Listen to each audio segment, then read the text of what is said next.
Okay, Bird of Time Build Part 4, I believe we're on. Again, a beginner series detailing as many aspects of this as I can for the beginner. Um, so you won't have to ask as many questions like I have to on the forums and such. What you're looking at is the stabilator or stabilator. I still don't know how to say that word. The spar. And as you can see, it's been reinforced with a carbon fiber strip on one side, which is what I want to talk to you about today. A lot more rigidity than just the hard balsa. Not sure it's needed. A lot of people will tell you it's not needed, but I thought, what the heck? For $3 I'm going to do it. So I bought 45-minute Great Plains brand 2-part epoxy. I like the stuff. I've used it before. And I bought new epoxy because when I went to use my old set, it had crystallized. Well, I threw it out. It was garbage day. Next day I go to the hobby shop and the guy says, you could have put that in a warm pot of water and it'll come back. Not a boiling pot, but just some warm water. So just a trick for you guys, because 4 ounces of the stuff is $12. So at any rate, what I basically did was take and saturate the balsa with the epoxy. Nice thin film coated all the way down.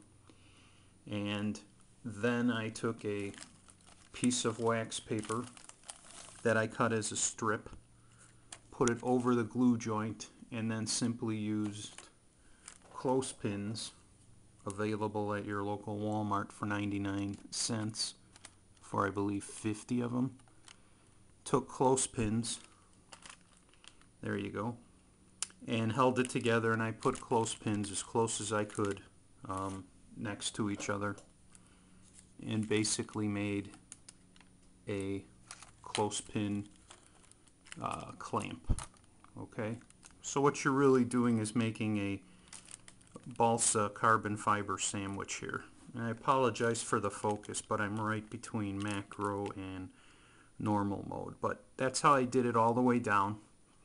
And the wax paper is in place because, of course, you don't want to epoxy the clothespin to your spar.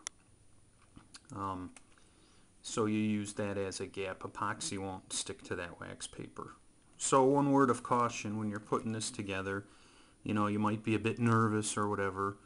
I clamped the two ends, and that pretty much centered the carbon right on the spar. But when you're working with it, the only issue is if you bonk these clothespins, and of course now it won't do it on the camera. Look at that. There you go. It snaps off. Okay? So, not that you're going to violently bonk it, but if you hit it just right, these things snap off, and they're like a giant mouse trap. And since you have them so close together, one will snap, hit the other. That one will snap. It's like a big machine gun thing. So just no big deal. Just kind of be careful when you're putting it together. And as I used 40-minute epoxy, I had plenty of time. Now, if you were to try to do this with 5-minute epoxy, that stuff will start tacking up, and that carbon fiber will get difficult to move. Okay?